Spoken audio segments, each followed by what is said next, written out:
Victor learns Ashland's final destiny, and Sally gives Adam another chance. There's a new discovery today. Victoria tells her mother about her feelings, and Nick and Sally have a heart-to-heart. After arriving at Victoria's house, Victor claims he had just learned everything and asks why Nick is interested in finding out more about him. Victoria is shocked to learn that Ashland exists. Nick and Victor reassure her that they will protect her at all costs. Her father is confident that the police will locate him. As long as she agrees to pack a bag and remain at the ranch, they will let her. Nick asks Victor to set up a cleaning service for him. In the aftermath of what happened, Ashland was able to get up and walk away from the scene. He's unstoppable because he's enraged, and Victoria knows it. Thank God for the Lord he wasn't slain here tonight. Everyone would have assumed it was a revenge killing, says the author. According to Nick's recollection, he was motivated by a desire to keep Alyssa safe. His son may have put himself in a difficult legal situation if he had followed his father's example. Nick made the correct decision in phoning Chance, and now he has to deal with the repercussions of his decision. Victor is confident he can handle it all. Sally is seated in the chair in Adam's suite as he wakes up. In order for them to go on, she's giving him a second opportunity. "You shouldn't be here," Adam moans. This is, in Sally's opinion, the place where she belongs. Adam accuses her of ignoring him and then breaking into his room without permission.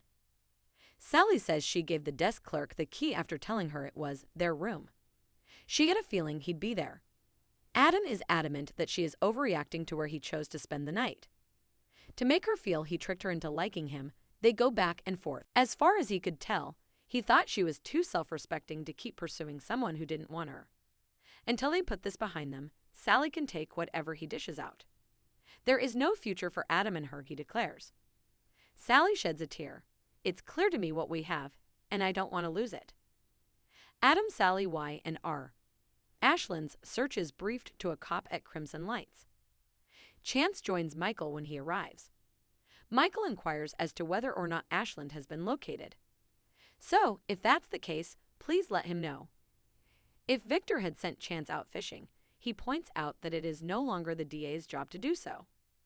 Michael has a grin on his face. His job is to represent Victor and the Newman family, so naturally he's invested in Ashland's future. Chance asks the same inquiry a second time. Michael ponders if he'd object if the man who attacked his daughter heard some good news about him from Mustache, something that may put him at rest. Chances are the Newmans will be updated. While he's there, Michael offers to pass along information if it's needed. Michael's expression shows his frustration as Chance walks away. Chance, Michael, Y, and Richard R. She kisses Nick goodbye as she and her father leave Victoria's house together. Flashbacks of Ashland being punched appear in his mind as he turns to face the bloody hearth. Grinning, he recalls being unable to locate a pulse. Amidst the bustle of the living room, Nick is startled to see Ashland's engagement ring lying on top of the sofa. Nick the Victoria hug Y and R. Even if Victoria is sorry to her father at Newman Enterprises, she still needs files. Victor expects her to turn to work. Upon entering, Nikki is perplexed by what they're up to. Victor tells them that Victoria will be moving in with them soon. Nikki inquires as to what's going on around here.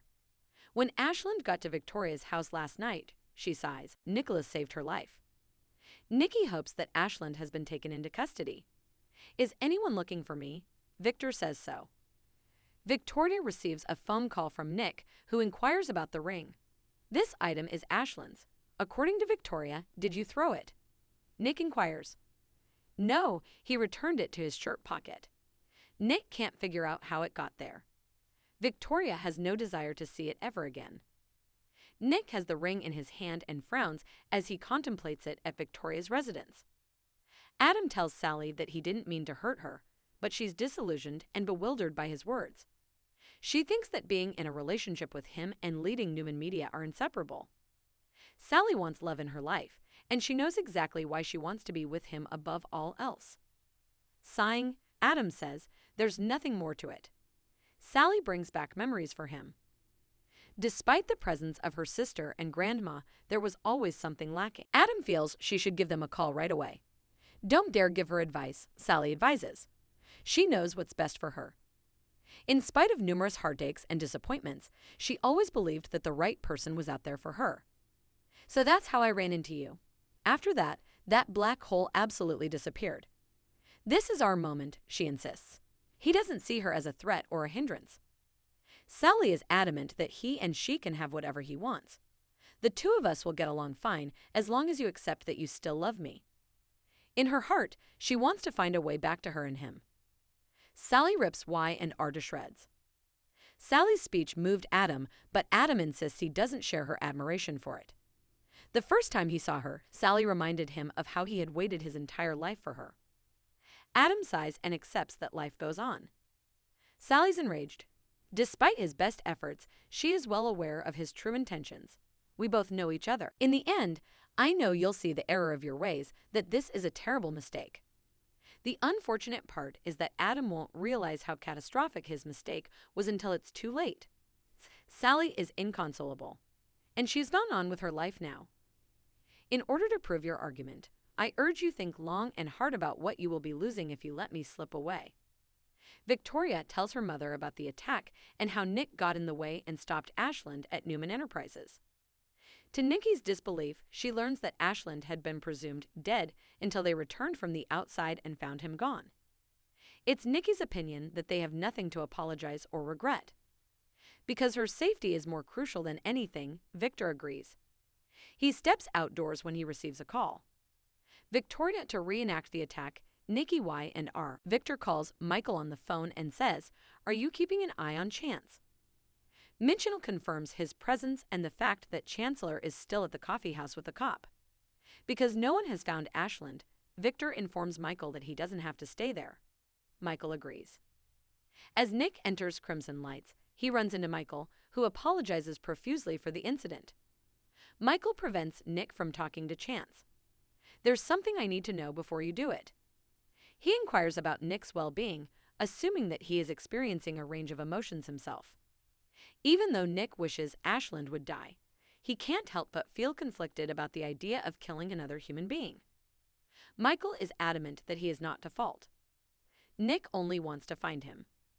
Michael is adamant that he will not be able to remain hidden for long and that justice will be served. Nick joins Chance on the patio and thanks again for his help tonight before announcing that he thinks he can help him even more. "I see he's got the signet on his finger." "Look what I found," said the researcher. Nick Chance, please contact Y and R immediately. Neighbor Nikki is relieved that Victoria will be living with them, but worries the possibility of her being raped again. Victoria admitted that it brought back memories of JT. When Ashland brought him and his havoc into their life, at least it was a brain tumor. Nikki regrets having fallen in love with the wrong person. She's been there, done that. Victoria sighs as if it's nothing more than a reoccurring habit. When it comes to relationships, I have a blind spot. Despite Nikki's insistence that she has nothing to do with what transpired this evening, Victoria maintains that she made them accept Locke on her own terms. That girl doesn't know what self-forgiveness feels like. Nikki is baffled as to why she is plagued by feelings of shame. Victoria is furious with Ashland for what he's done, but she's afraid she's retaliated too harshly by seizing everything he has. What she saw last night felt like the final ruin of his psyche, and she senses that something in him is broken. To quote Nikki, "If Bobby DiFranco doesn't know that every predator is someone's prey, well, he has learned an important lesson." She adds, "The Newmans triumphed." This is the last thing Nikki wants is for Victoria to continue to place the blame on her. "No matter what happens to him, I won't be shedding a tear, and neither should you." Victor reappears at the exact moment. He wholeheartedly agrees. Nikki, Victoria, Y, and R while at Crimson Lights, Nick reveals his knowledge of the ring and inquires about the search. That they're also looking for a blood trail from the house and Chancey's car is recapped by Chance. "He'll be found." Nick squints his eyes and frowns. If there's anything else he'd like to get off his chest, Chance suggests that he do so. This is all over and done, Adam says to Sally in his apartment. Basically, he has nothing else to say. Sally grabs her bag and makes her way out the door. "All right." He asks, "So that's it?" in disbelief. She claims it is, but warns that she will quit from New Media the next day. Adam argues, "Okay, look, you can't do that," with his hand raised. "You adore your work. Having become CEO may have cost Sally her happiness, so she doesn't want it anymore. When she closes the door, Adam squirms. Her name was not on the guest list for Y&R. Nick has nothing more to say to Chance at Crimson Lights. It's been a long night. A phone call from Chance says he's on his way. Nick wonders if you were referring to Ashland. Chance warns him he must refrain from being engaged. Nick wants to give Victoria a good news story to tell her. An automobile was recovered at the bottom of a gully by Chancey's officers, he acknowledges. Immediately upon hearing Nick say, "Was it Ashland's?" he expressed a desire to accompany him. Reiterating that he won't get involved, Chance continues. He needs to keep out of it until he receives relevant information, and until then, he should do so. Adam contacts his phone from the comfort of his suite and arranges for an early morning flight from Genoa City to Las Vegas. Upon entering Crimson Lights, Sally is met by Nick, who is visibly agitated.